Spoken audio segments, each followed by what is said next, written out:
किसी कुत्ते को मारना हो तो अफवाह फैला दो कि वो पागल है। ठीक उसी तरह किसी इंसान को बर्बाद करना हो तो ये ऐलान कर दो कि वो देशद्रोही है।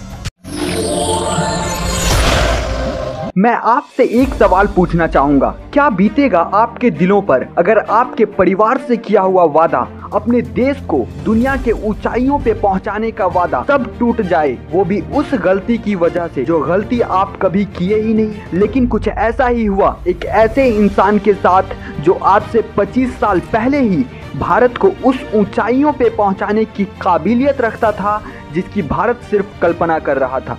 आखिर क्यों टूट गए इसके सारे सपने और सारे वादे? क्यों भारत आज से 25 साल पहले उस ऊंचाइयों को हासिल नहीं कर पाया? क्यों एक ऐसे इंसान पे बनाया गया फिल्म जिसे भारत के लोगों ने देशद्रोही बताया था? इन सभी सवालों के जवाब आपको इस वीडियो में मिलेंगे, इसलिए इस वीडियो के अंत तक बने रहें।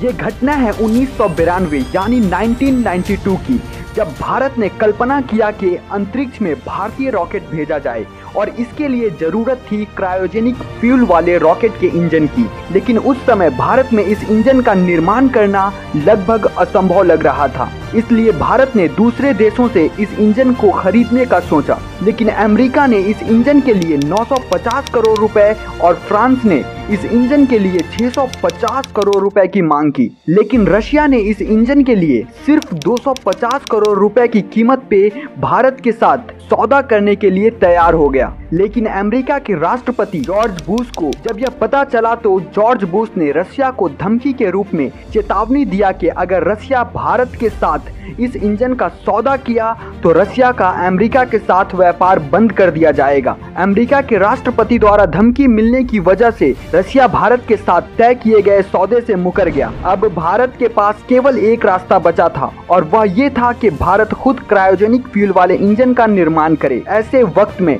नंबी नारायणन को प्रोजेक्ट का हेड बनाकर क्रायोजेनिक फ्यूल वाले इंजन का प्रोजेक्ट शुरू किया गया। जब कुछ देशों को इसकी भनक लगी तो उन देशों को अच्छे से समझ में आ गया कि अगर भारत ने कुछ ठाना है तो वह करके ही रहेगा। लेकिन कुछ देश यह बिल्कुल नहीं चाहता था कि भारत इस प्रोजेक्ट में सफल हो, इसलिए भारत के इस क्रायोजेनिक फ्यूल वाले इंजन प्रोजेक्ट के हेड नंबी नारायणन और उनके टीम के खिलाफ कुछ देशों ने साजिश रचना शुरू कर दिया। इस साजिश का पहला जाल एक औरत के रूप में बिछाया गया। 20 अक्टूबर 1994 में केरला पुलिस ने एक औरत को गिरफ्तार किया। इसे गिरफ्तार करने का वजह था कि यह औरत दूसरे देश से आई हुई थी, लेकिन इसका वीजा खत्म होने के बाद भी यह भारत में ही रह रही थी और यह कानूनन जुर्म है। जब इस औरत से पूछताछ किया गया तो इसने पहले सवाल के जवाब में ही कहा कि यहाँ मुझे नंबी नारायणन कुछ पेपर देता है और मेरा काम है कि मैं उस पेपर को पाकिस्तान तक पहुँचाऊँ। एक अनजान औरत के बयान पर भारत के कानून ने भारत के महान वैज्ञानिक नंबी नारायणन और उनकी टीम को इस आरोप में हिरासत में ले लिया कि नंबी नारायणन भारत के रॉकेट के खुफिया ड्राइंग्स को पाकिस्तान से बेचता है।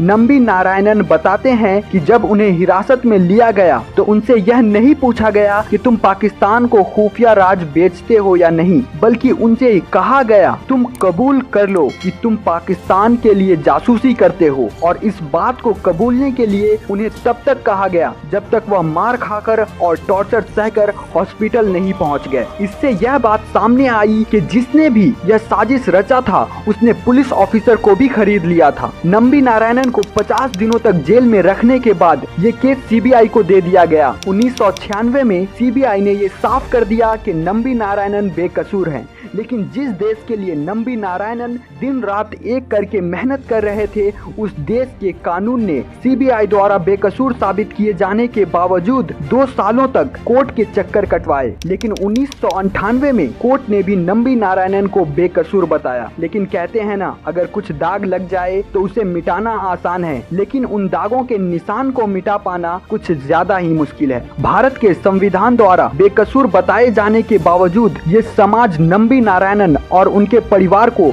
एक देशद्रोही के रूप में ही पहचानने लगा। ऐसे हालात में नंबी नारायणन पे क्या बीता होगा, हम केवल उसकी कल्पना ही कर सकते हैं। इन सभी घटनाओं के बाद 2001 से 2018 के बीच नंबी नारायणन को मुआवजे के तौर पर लगभग 2 करोड़ रुपए दिए गए और 26 जनवरी 2019 को नंबी नारायणन को पद्म भूषण अवार्ड भी दिया गया और इनके ही जीवन पे आधारित film rocketry the Nambi effect 2021 में रिलीज होगी। इस फिल्म का ट्रेलर 1 अप्रैल यानी अप्रैल फूल डे के दिन रिलीज किया गया, क्योंकि नंबी नारायणन खुद को फूल बोलते हैं, गुलाब वाला फूल नहीं, इंग्लिश वाला फूल। इसलिए इस ट्रेलर को 1 अप्रैल यानी अप्रैल फूल के दिन ही रिलीज किया गया। अगर आप ऐसे ही biographies, motivational video, fact and knowledge के वीडियोस देखना पसंद करते हैं तो इस चैनल को सब्सक्राइब जरूर करें, क्योंकि ये है 7 फैक्ट्स और यहाँ आपको कई सारे नॉलेज एक साथ दिए जाते हैं। आपसे फिर मुलाकात होगी एक नए नॉलेज के साथ। तब तक के लिए हंसते रहिए और नए नॉलेज प्राप्त करते रहिए।